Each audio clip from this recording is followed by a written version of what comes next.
If you're a woman on your own tonight, sitting with the idea of starting over somewhere new, maybe after a marriage ended, or a husband passed, or the money just stopped stretching the way it used to, then there are two questions that matter more than any other in the whole world. Can I afford it? And will I be safe? And I have read 100 of these where to move lists, and they will talk your ear off about the first question and never once ask you the second one. As if a woman by herself is just supposed to figure that part out alone. I won't do that to you. Tonight I'm asking both. I'm Marion. I found my own quiet place out here in the pines later in life, on less money than most folks spend on a car payment, and I've kept myself safe and warm alone for more winters than I care to count. So when I read one of these lists, I don't read it like a real estate man.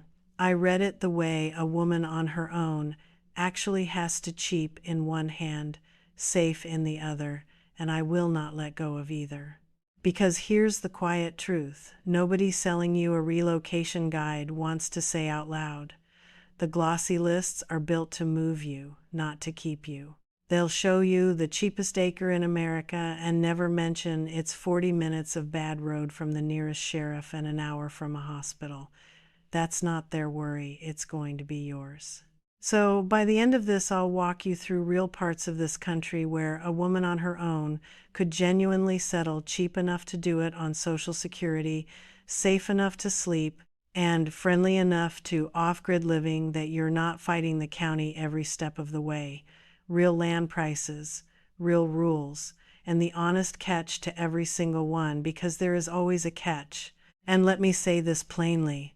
Right here at the start, everything I'm about to tell you is general information, my lived experience, and my honest research, not financial advice and not legal advice. Stay with me, because the most important part isn't a place at all.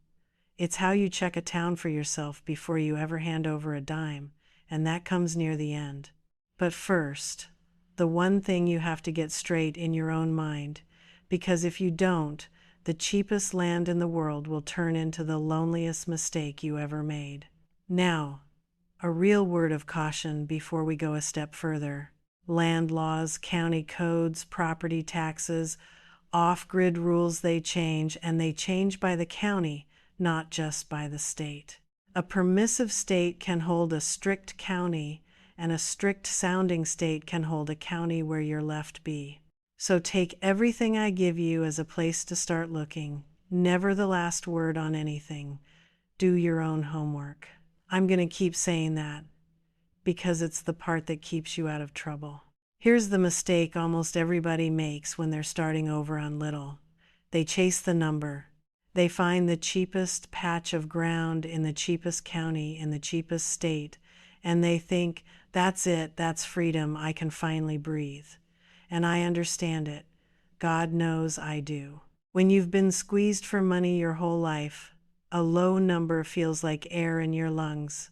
But cheap and alone and far from help is not freedom. It's just a prettier looking version of the same fear you're trying to leave. The real question, the one these lists never ask, isn't where is it cheapest? It's where could I be poor and safe and not entirely alone, all in the same place. Get those three things standing together, and you've got something real. Miss even one of them, and the other two won't hold you up. And I'll be honest with you, because I got this very thing wrong myself once. Years back, a woman wrote to me starting over with almost nothing, and I told her, chase the cheapest acre you can find and worry about the rest later. I was wrong. She landed somewhere cheap and beautiful and 45 minutes from another living soul, and that first winter nearly broke her, not for money, but for the sheer aloneness of it. I have never given that advice again. Cheap is only a bargain if you can actually live there. My grandmother Opal understood this long before anybody printed it in a magazine. She was widowed young, with almost nothing, and she moved herself and what little she had twice in her life to start clean over. I asked her once what she looked for in a place. I thought she'd say the price of the house, or the land, or the church. She said, I looked to see whether anybody would notice if my chimney stopped smoking. That was it. That was her whole test. She wanted to land somewhere that people kept a gentle eye on one another, not nosy, just neighborly, the kind of place where if the smoke didn't rise one cold morning, somebody would come and knock on her door. Opal never once called that safety. She just called it living among people, but it's the smartest security system I've ever heard of, and it didn't cost her a cent. So let me give you the places. I'll count them down, 7 to 1, and I've saved the one I'd steer a woman on her own toward first for the very last. Number 7, the high desert of New Mexico. If it's wide open freedom and cheap ground you're after, this is some of the most permissive country in America. Whole counties down there, Socorro County, just south of Albuquerque, is one have no zoning at all. Land carrying a grazing or agricultural classification gets taxed at a lower value, so your yearly bill stays small. And New Mexico doesn't just allow you to catch rainwater, it encourages it. Some towns hand you a rebate for putting in a system, and Santa Fe actually requires it on new homes. For a woman who wants to be left alone to do things her own way, that kind of freedom is rare. But here's the catch, and it's a big one, so I'll be straight with you. It's dry. It is genuinely dry out there, and the rain you're finally allowed to catch, there isn't much of it falling. Water is the whole ball game in that country, and hauling it in or drilling deep for it can cost you more than the land ever did. On the safety side, the little towns places like Rama or Tatum or Abiquiu carry some of the lowest crime in the state, while the bigger crossroads towns don't, so you choose your spot with care. New Mexico is real freedom for the woman who's done her water math. It'll break the one who hasn't. Number 6, Cochise County, down in the southeast corner of Arizona. Now this one surprises people because there's already a whole quiet community of off-grid folks settled down there, and that matters more than you'd think for a woman alone. You are not the only strange bird on the road. The county has an option that's almost unheard of anywhere else in the country. If you own 4 acres or more, you can pull what they call an opt-out permit. It runs about $157 and build without the county reviewing your plans or inspecting the place. Catching rainwater is legal there, even for drinking if you filter it properly. And the median home across the whole county sits around $147,000, which for a paid-off corner of the West is not bad at all. The honest catch, that same opt-out that gives you your freedom also makes a place harder to insure and harder to sell down the road. So it cuts both ways, and you go in knowing that. And it's high, desert, hot, dry, and water is your first job again. But for a woman who wants sunshine, cheap ground, and neighbors who already live the way she means to, Cochise has quietly become one of the friendliest corners in the country for exactly that. Number 5, the hills of eastern Kentucky. This is some of the most affordable land east of the Mississippi, tucked up in the Appalachian coal country counties like Wayne, down south, that carry no zoning at all, and the old coalfield counties, where a few acres can cost less than a used car. The state has a building code on the books, but out in the rural counties it's loosely enforced, and few places require you to hook on to the electric grid. It is green, it is well watered, and it's beautiful in a way that gets right into you. Now the honesty. This country is remote, genuinely remote, and for a woman getting older alone, I want you to hear that plainly. The nearest good hospital can be a long drive, and a hard winter road makes it longer still. Kentucky also wants a licensed driller for a new well, and the limestone ground means your septic has to be sited careful. So those are real costs, not corners you get to cut. But the people up in those hills know how to look after their own, And if you land right and they take to you, you will not find warmer neighbors anywhere on this earth. Number 4. The Cumberland Plateau of Tennessee. Tennessee hands a woman watching her money two things she'll love. There's no state income tax at all, so your Social Security and any little pension you've got are yours to keep, every dollar. And catching rainwater is fully legal, even for drinking, if you put in the right filtering. Some counties up on the plateau, Cock County among them, have opted clean out of the state building code, which gives you real freedom to build simple and small. The plateau itself is high and green, 4 true seasons, with safer little towns than its old reputation would ever tell you. The catch here is under the ground, so listen close. That plateau is hard rock, and drilling a well down through it is dear.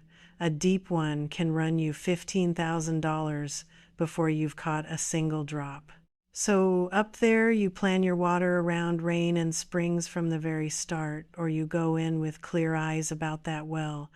Tennessee rewards the woman who does her homework and lets her keep more of her own money while she does it.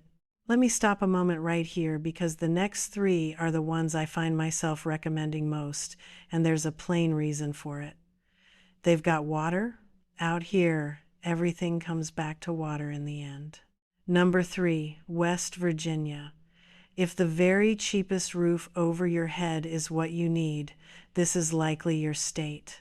Home prices there run about 60% under the national average, and the cost of living overall sits around a fifth below what the rest of the country pays. It is water-rich, 44 to 56 inches of rain a year, creeks and springs everywhere you turn, and almost never a true drought, and catching rainwater is flatly legal. Near 80% of the state is forest. Counties like Braxton, Gilmer, and Calhoun have small, affordable parcels made for exactly this kind of life. The catch is honest and simple. The work and the money have thinned out in a lot of those hills, and like Kentucky, some of it is a long way from a big hospital, so you weigh that against your own health and your own years. But for a woman who wants trees, water, deep quiet, and the lowest price tag in the country, West Virginia is awful hard to beat, and it does not get talked about half enough. Number 2, the Missouri Ozarks. This is the sister country to my top pick, and in places it's a hair cheaper still. Land in counties like Douglas, Howell, Texas, and Oregon runs anywhere from $1,500 to $5,000 an acre, and several of those counties have little or no zoning and no building code to speak of. Douglas County is one folks name again and again. You do still have to follow the state's rules on your wastewater and your septic. That part is not optional anywhere, and I wouldn't trust a soul who told you it was. What you get back in return is springs and rivers and hardwood, a mild enough climate, and hub towns like West Plains, a real little town of about 12,000 people, with a hospital where the cost of living runs well under the national number, and the crime runs under it too. That combination, right there, is the whole point of this video. Cheap land, real water, and a safe town with a doctor in it, close enough to lean on. And number 1, the place I'd steer a woman starting over toward before any other on God's green earth, the Arkansas Ozarks. Let me tell you exactly why it wins my list. The land is cheap, wooded parcels in counties like Sharp, Izard, Fulton, Stone, and Searcy run about $2,000 to $5,000 an acre.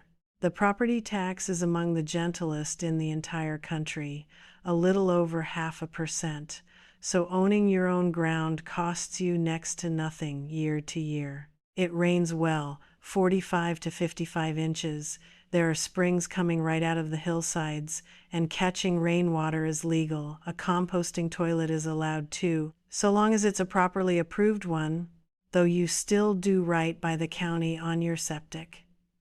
The climate is mild, the growing season long, but here's what tips it to number 1 for a woman alone. It has safe, friendly hub towns wrapped right around all that cheap country. Batesville runs a cost of living near a third below the national average, with crime under the national number 2. Mountain Home and Calico Rock have real medical care and some of the highest marks in the whole state for retiring well. And you don't have to buy an acre to try it. You can rent a little place in one of those towns for $400, $500, $600 a month while you look and get to know the country before you sign your name to a single thing. Cheap, safe, watered, and a hospital town close by. That's the whole recipe, and Arkansas lays it out better than anywhere I know. Now, a place on a list is just a name until you go and stand in it. Folks in town pick where to live off a website and a school rating and a nice coffee shop. Out here, we learn a place slower, with our own 2 feet, because we have to live with what we choose, and there's no landlord to call when it turns out wrong. So, let me give you the part I promised how a woman checks a town for herself before she trusts it with her one and only life. First, visit off-season, not on the pretty weekend. Any place on earth will charm you in October with the leaves turning gold. Go back in February when the road's iced over and the tourists are long gone, and see who's still there and whether they'll nod at a stranger. That's the real town underneath. Second, sit still in it. Sit in the diner at breakfast. Sit in the back pew of a church on a Sunday, whatever your faith or none at all. Sit on a bench outside the little grocery. Don't talk, just listen. You'll learn more about whether a town has a heart in one slow morning than in a week of reading about it online. Third, call the sheriff's office, and don't you be shy about it. Ask them plainly, how long does it take you to reach the far end of this county? Ask what actually happens out here after dark. A good rural sheriff's office will talk to a woman thinking of moving in, and the way they talk to you tells you a great deal.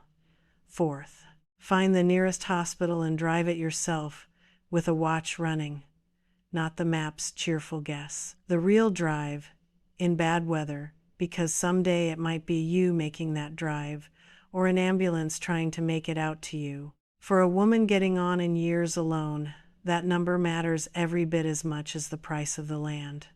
Fifth, stop by the county clerk's office and ask the plain questions before you ever fall in love with a parcel.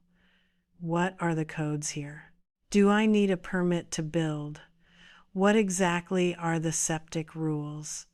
Better to hear it cold and true from the clerk than warm and sweet from somebody trying to sell you. And if a piece of land does get serious, you have someone who knows land. Look it over carefully before you sign anything. That part is not mine to teach, and I would never pretend it was. And last, the one that outranks every other. Trust your gut.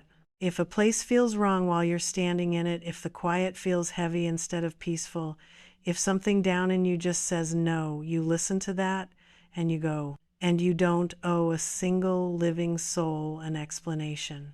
The best thing that has ever kept me safe out here is not a lock on a door. It's a plan, a phone that reaches help, and the willingness to trust the feeling in my own chest over the number on a listing. There is no prize for staying somewhere that frightens you. None. Now let me be honest about the romance of all this, because I won't sell you a dream I can't back up. Moving to a cheap, pretty place does not fix a lonely heart, not right away. The first months in a new town where you know not one single person can be their own kind of harder some days than the money ever was. I won't pretend otherwise, but here's the calm truth waiting on the other side of it. A town can be learned. Neighbors do come. The woman who sits in that diner enough mornings quietly stops being a stranger. It takes a season, maybe 2, and then one ordinary day, somebody saves you the corner seat without a word, and you realize you've gone and belonged somewhere again. You can build that. I have watched it happen more times than I can count, and I have lived it myself. And I'll tell you honestly who this life is not for, because that's only fair to you. If your health is fragile, if you need a specialist close at hand, if a long, cold drive to a hospital is a real danger for you and not just an inconvenience, then the deepest, cheapest hollow is not your answer, and there is no shame in that at all. For you, a small, safe town with a clinic in it, sitting right on the edge of the pretty country, is the wiser place to start. Starting over never has to mean the middle of nowhere. It only has to mean somewhere that's yours, that you can afford, where somebody would notice your chimney. But if you're able, and you're willing, and the quiet calls you the way it once called me, then I'm telling you plainly, it is out there, and it's far more within your reach than anybody's glossy list has let you believe. So there's your short list, from a woman who reads these things with both eyes wide open.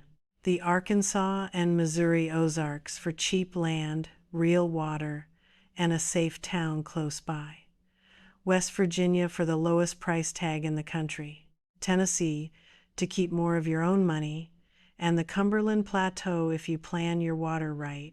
The Kentucky Hills if you don't mind remote and the neighbors take to you, and the New Mexico or Arizona high desert if it's wide open freedom you're after and you've done your water math honestly. Not one of them is perfect. Every last one of them is possible on Social Security on your own at any age you please. The less I needed, the freer I got.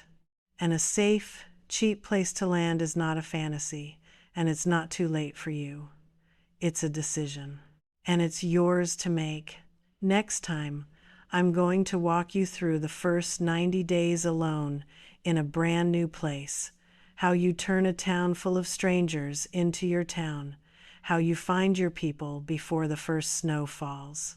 It's the natural next step after today, and honestly, it's the part that decides whether starting over sticks.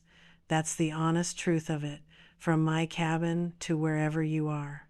If you're on this road too, or just sitting with the dream of it, the coffee's always on, it's quieter out here in the pines, and I've come to believe that's the whole point. I'll see you next time.